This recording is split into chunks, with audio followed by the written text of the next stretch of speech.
वोरा दर्पण स्टूडियो। নমস্কার, নিউজ বরা দর্পণ স্টুডিও থেকে সবাইকে আবারও স্বাগত জানাচ্ছি।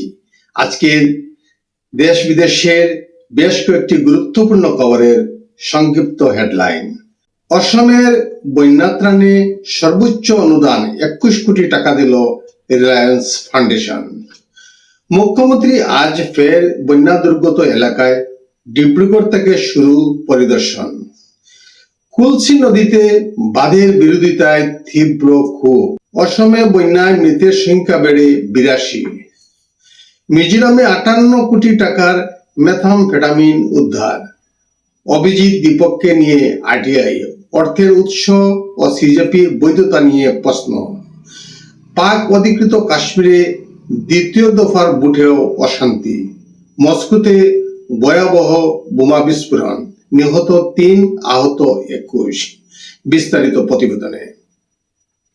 অসমের বন্যা দুর্গতদের সহায়তায় মুখ্যমন্ত্রীর ত্রাণ তহবিলে রিলায়েন্স ফাউন্ডেশন 21 কোটি টাকা অনুদান দিয়েছে, যা এ পর্যন্ত সর্বোচ্চ একক অনুদান। মুখ্যমন্ত্রী ডক্টর হিমন্ত বিশ্ব শর্মা নীতা আম্বানি ও রিলায়েন্স ফাউন্ডেশনকে ধন্যবাদ জানিয়ে জানান, শুধু আর্থিক সহায়তাই নয়, বন্যা কবলিত এলাকায় খাদ্য, স্বাস্থ্যসেবা, জরুরি আশ্রয় ও পশু সম্পদের যত্নেও ফাউন্ডেশনের সক্রিয়ভাবে কাজ করছে। আসামের বন্যা কবলিত এলাকাগুলি পরিদর্শনে গিয়েছেন অসমের মুখ্যমন্ত্রী ডক্টর হিমন্ত বিশ্ব শর্মা। ডিব্রুগড়ে পৌঁছে তিনি ক্ষতিগ্রস্ত এলাকা পরিদর্শন করেছেন এবং বন্যা দুর্গত মানুষের সঙ্গে দেখা করে তাদের পরিস্থিতির খোঁজ নিচ্ছেন। সামাজিক মাধ্যমে মুখ্যমন্ত্রী জানান, উদ্ধার ও ত্রাণ কাজের অগ্রগতি পর্যালোচনার পাশাপাশি ক্ষয়ক্ষতির সঠিক মূল্যায়নের জন্য একটি সুসংগঠিত প্রক্রিয়া গড়ে তোলার দিকেও জোর দেওয়া হবে। উল্লেখ্য, চলতি বন্যায় এটি তার দ্বিতীয় বন্যা দুর্গত এলাকার সফর। অসম মেঘালয় সীমান্তের দক্ষিণ কামরূপের উখিয়াম এলাকায় প্রস্তাবিত 55 মেগাওয়াট কুলসি জলবিদ্যুৎ প্রকল্পের বিরুদ্ধে তীব্র প্রতিবাদ শুরু হয়েছে। বিভিন্ন সংগঠন ও স্থানীয় বাসিন্দাদের অভিযোগ, এই বাঁধ নির্মাণ হলে পরিবেশ, জীববৈচিত্র্য, কুলসি নদীর বিরল নদীসূচক এবং কৃষি নির্ভর মানুষের জীবিকা মারাত্মকভাবে ক্ষতিগ্রস্ত হবে। প্রতিবাদকারীরা দাবি করছেন, উন্নয়নের নামে মানুষকে উচ্ছেদ না করে শিক্ষা, স্বাস্থ্য ও কর্মসংস্থানের দিকে সরকারকে গুরুত্ব দিতে হবে। প্রকল্প বাতিল না হলে বৃহত্তর আন্দোলনের হুঁশিয়ারিও দিয়েছে কুলসি নদী বাঁধ বিরোধী সংগ্রামী মঞ্চ। অসমে বন্যা কবলিত এলাকায় পরিস্থিতি কিছুটা উন্নতি হলেও এখনো 7 জেলার বহু এলাকা প্লাবিত। মুখ্যমন্ত্রী ডক্টর হিমন্ত বিশ্ব শর্মা জানিয়েছেন, বন্যা দুর্গতদের পুনর্বাসন ও গড়ে ফেরানোই এখন সরকারের প্রধান লক্ষ্য। ক্ষতিগ্রস্ত স্কুল, অঙ্গনওয়াড়ি কেন্দ্র ও সরকারি প্রতিষ্ঠানের মেরামতের কাজ শুরু হয়েছে।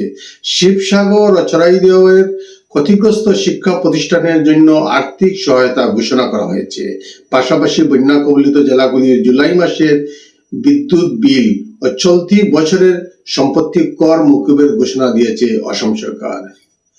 মিজোরামের সাইতুয়াল জেলার কেইফাং এলাকায় গোপন অভিযানে একটি ট্রাকের গোপন চেম্বার থেকে 72 কেজি 514 গ্রাম মেথামফেটামিন উদ্ধার করেছে পুলিশ। উদ্ধার হওয়া মাদকের আনুমানিক বাজার মূল্য প্রায় 58.01 কোটি টাকা, যা রাজ্যে এ পর্যন্ত সবচেয়ে বড় মাদক উদ্ধার বলে দাবি পুলিশের। ট্রাক চালক পালিয়ে গেলেও হাইলাকান্দির 2 বাসিন্দা কাইদুল ইসলাম লস্কর ও রফিক উদ্দিন বড়ভূয়াকে গ্রেপ্তার করা হয়েছে। পরে তদন্তে মিজোরামের কোলাশিব জেলার বৈরবী এলাকা থেকে মানলাল লাউমি নামে এক মহিলাকেও গ্রেপ্তার করেছে পুলিশ। এক আরটিআই কর্মী অভিজিৎ দীপকের পরিবারের আর্থিক সংস্থা এবং যুক্তরাষ্ট্র উচ্চশিক্ষার খরচের উৎস জানতে তথ্যের অধিকার আইনে আবেদন করেছেন। আবেদনে দাবি করা হয় যে তার পড়াশোনার জন্য শিক্ষা ঋণ নেওয়া হয়েছিল কিনা তা স্পষ্ট করা হোক। এছাড়া সিজেপি নামের সংগঠনটি রাজনৈতিক দল হিসেবে কাজ করলেও আইন অনুযায়ী নিবন্ধিত কিনা সে বিষয়ে নির্বাচন কমিশনের কাছে ব্যাখ্যা চাওয়া হয়েছে।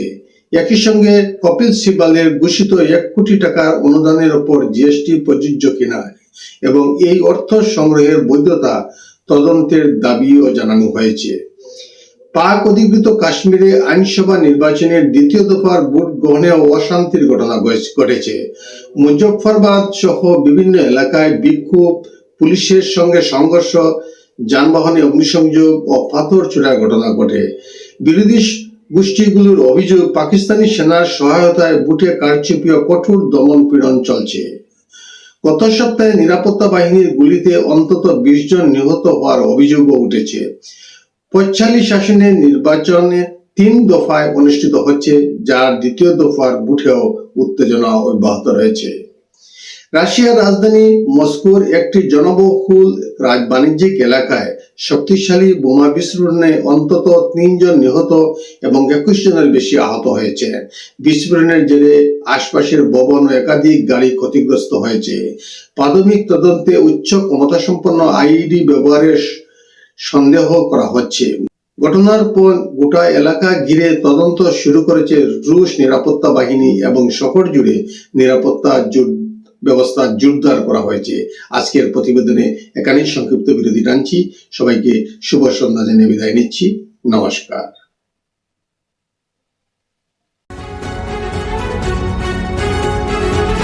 न्यूज़ वॉरा दर्पण स्टूडियो।